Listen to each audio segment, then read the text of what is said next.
آج جو ہے وہ 17 18 سال کی بچیاں جو ہیں وہ ہمارے پاس آتی ہیں مطلب میں گنج پانی کا کوئی علاج ہے؟ ایک بنیادی رول پلے کرتا ہے انڈے کا تیل. سر اگر جیسے اسبغول کا چھلکا وغیرہ ہو گیا اس طرح کی کوئی چیزیں استعمال کی جائیں تو تھوڑا آرام رہے گا؟ کانسٹیپیشن کو قبض کو ہمارے یہاں ام الامراض کہا جاتا ہے. سر گنج پانی کا کوئی علاج ہے؟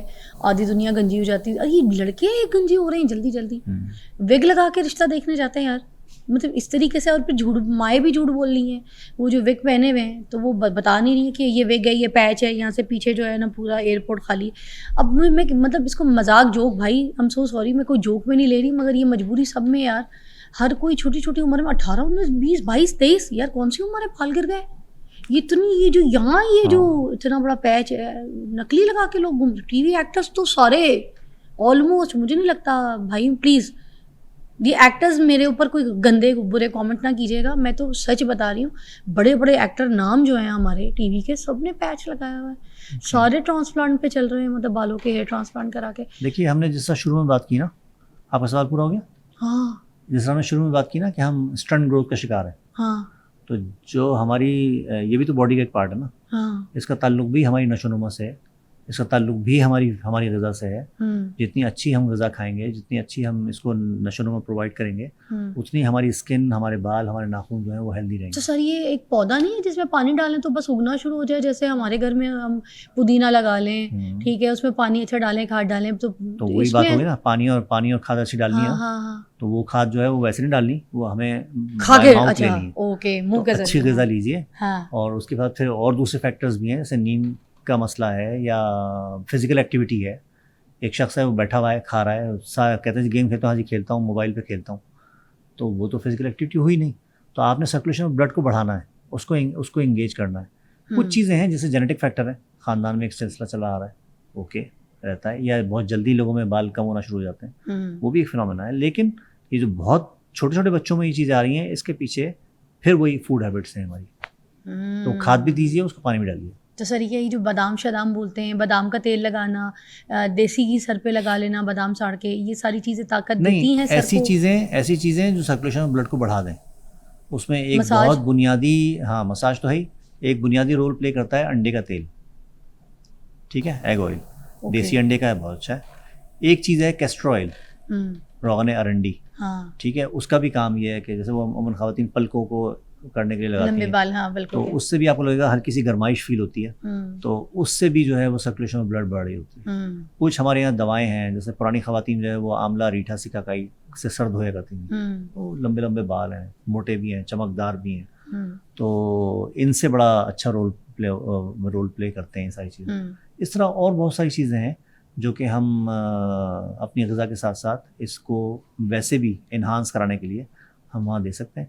تو مساج بھی کرائیے ہلکا پھلکا، ریگولر بیسس پہ آئلنگ بھی کیجیے جڑوں میں، بالوں کی جڑوں میں. اچھا ٹھیک ہے نا. فنگس بہت بڑی دشمن ہے، بال اڑنا شروع ہو جاتے ہیں، اس کو آکسیجن نہیں مل رہی، وہاں پورا اس نے قبضہ کیا ہوا ہے. تو نیم کا تیل بہت اچھا رول پلے کرتا ہے اس میں، بہترین اینٹی فنگل ہے اور مفت مل رہا ہے. خشکی کے لیے بھی اچھا ہے؟ خشکی کے لیے بات کر رہا ہوں. اوکے، فنگس تو خشکی سے لگتی ہے. ایگزیکٹلی، گروتھ جو ہے بالوں کی، وہ تو میں نے کہا انڈے کا تیل اور کیسٹر آئل سر مکس کر کے بھی لگا سکتے ہیں؟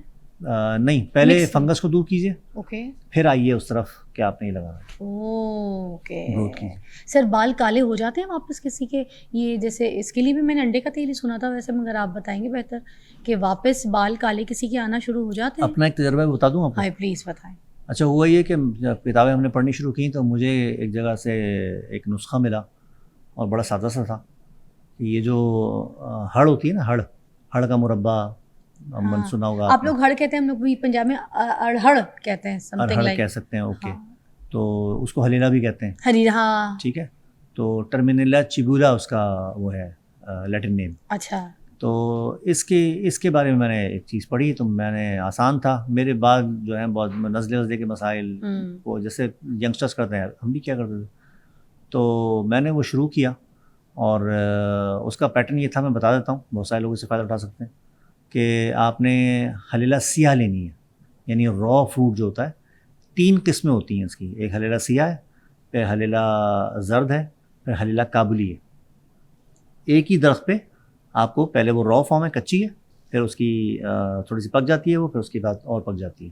تو آپ نے جو را فارم ہے وہ لینی ہے، بہت ہارڈ ہوتی ہے.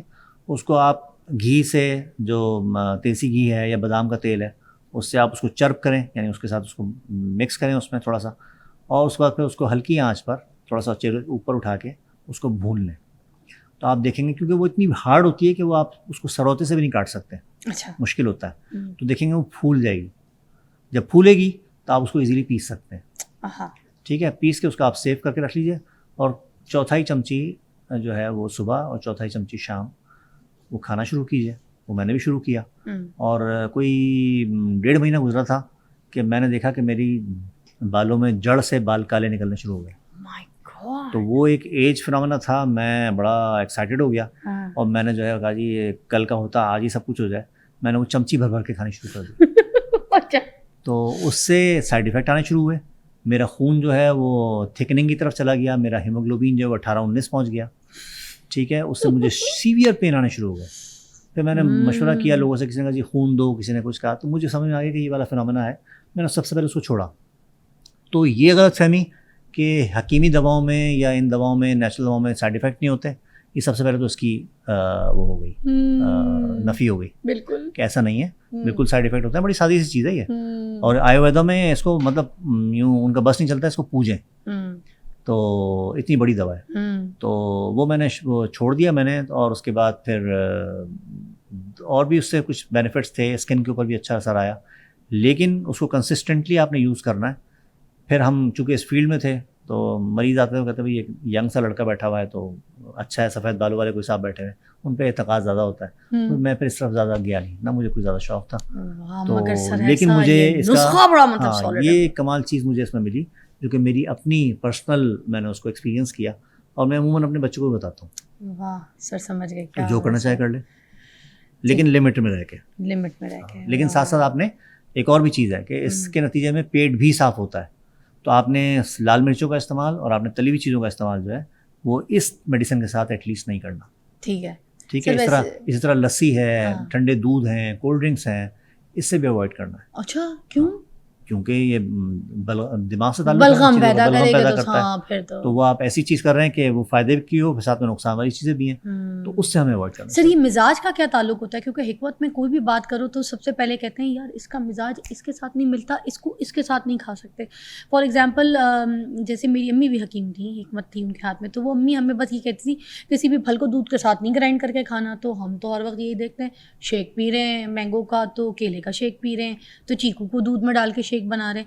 تو یہ کیا دودھ کے ساتھ پھلوں کو مکس کر کے کھانا کوئی مسئلہ پیدا کرتا ہے, یا کوشش تو یہ کرنی چاہیے؟ مزاج والا کیا سین ہے مطلب؟ اچھا مزاج تو یہ ہے کہ بالکل مزاج ایک حقیقت ہے. اچھا, اور یہ اپنی اس کے اعتبار سے ایگزسٹ کرتا ہے. اچھا, اور طب یونانی کا خاصہ ہے بیسیکلی کہ 4 مزاج ہیں بیسیکلی, اور یعنی گرم خشک, گرم تر, سرد خشک, سرد تر, جس سے آپ لوگ علاج بھی کرتے ہیں. جس سے ہم علاج کرتے ہیں. ٹھیک ہے, مثال دوں اس کی کہ ہمارے پاس جتنے گرم مسالے ہیں, دار چینی, لونگ, جاوتری, جائفل, سونف تو نہیں اس میں آتی, لیکن مسالہ جار, ہانڈی بھوننے والے, یہ سب کے سب جو ہیں وہ گرم خشک ہیں.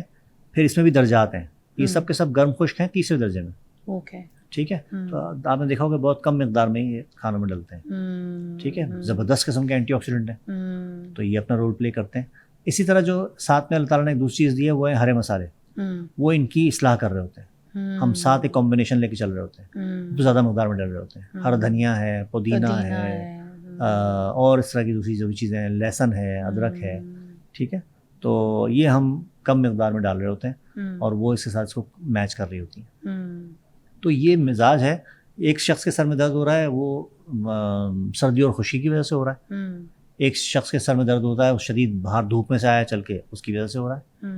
دونوں میں فرق ہے, دونوں کا علاج بھی الگ ہوگا, انہی دواؤں کے پیٹرن کے تحت ہوگا جس کیفیت سے وہ گزر رہا ہے. ٹھیک, تو ہمیں اس کو دیکھنا ہوتا ہے. پھر اس طرح اگر ہم دیکھیں نا, بچے جو ہیں وہ بہت ایکٹیو ہوتے ہیں, ہر وقت کھیلتے کودتے ہیں, تو ان کا مزاج جو ہے وہ گرم تر کی طرف ہوتا ہے, یعنی دموی ہوتے ہیں. اچھا, جو تیز بلبلے بچے ہیں وہ گرم مزاج, ہر طرح کے بچے وہ تھکتے نہیں ہیں, وہ مسلسل کھیلتے ہیں.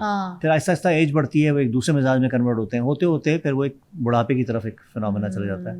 وہاں سردی بھی ہوتی ہے, وہاں خشکی بھی ہوتی ہے, نیند بھی اڑ جاتی ہے, چڑچڑے بھی ہو جاتے ہیں, جوائنٹس بھی ان کے ویک ہو جاتے ہیں, اسکن بھی ان کی خراب ہو جاتی ہے, کانسٹیپیشن کی شکایت رہنے لگتی ہے. تو یہ وہ والا فنامنا ہوتا ہے. تو یہ بہت کلاسیکل قسم کی تھیوری ہے ہاں اور اس کو مذاق نہیں سمجھنا چاہیے کہ یہ ایسا ہے.